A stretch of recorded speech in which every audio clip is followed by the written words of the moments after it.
Hi friends, welcome to another episode of Decluttered.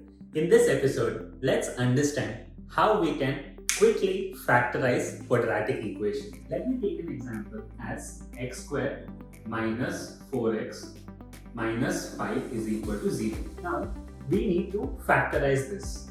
Looking at the question, I can say that we can do this using splitting the middle term and write this as x squared minus 5x plus x minus 5 is equal to 0, or x minus 5 x plus 1 is equal to 0. So the two roots are 5 and minus 1. Let's take another example. X squared minus 6x plus 2 is equal to 0. Let's look at this example. Now, if I look at this example, it's not easy for me to split the middle term to factorize. So what do we do in this case? The trick to solve such equations is, what I'm going to do is, I'm going to take half of 6. My term here is minus 6, so I'm going to take minus of that. This is 3. Now what I'm going to say is, 3 square minus k is equal to 2. So k is equal to 7. My two roots are 3 plus root 7 and 3 minus root 7.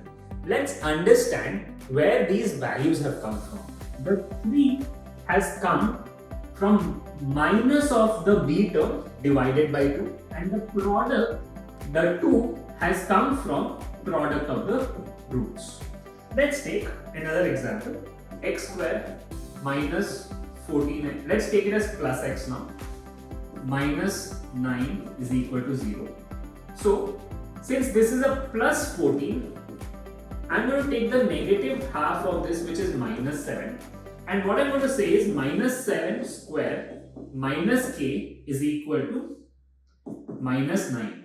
So, 49 plus 9 is k. So, k is equal to 58. And the two roots are minus 7 plus root 58 minus 7 minus root 58. And that is the roots of the equation.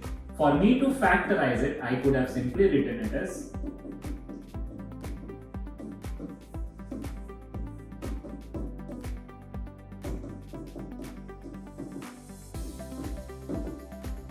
Now, pay attention that this approach works only when the coefficient of x square is 1. If the coefficient of x square is not 1, let's say it is 3x square minus 24x plus 6 equal to 0.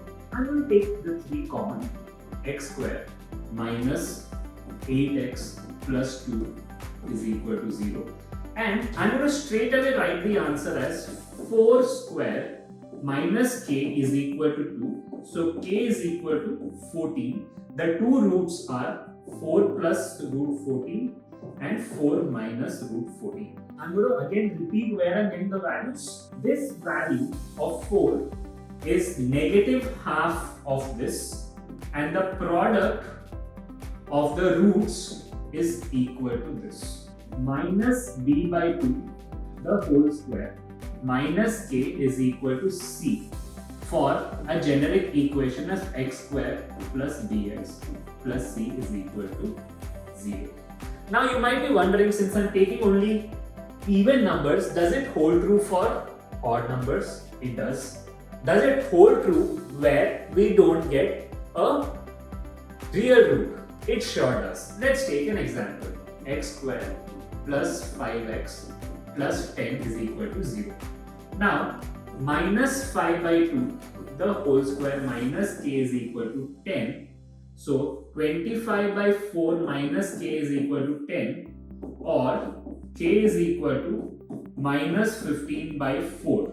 So, the two roots are minus 5 by 2 plus or minus root 15i by 2, and these are the two roots of the quadratic equation. Knowing this, you can solve some of the questions of quadratic equation much faster and much quicker. I hope you found this useful. If you did, do share this with your friends and family and drop in your love in the comment section. Thank you.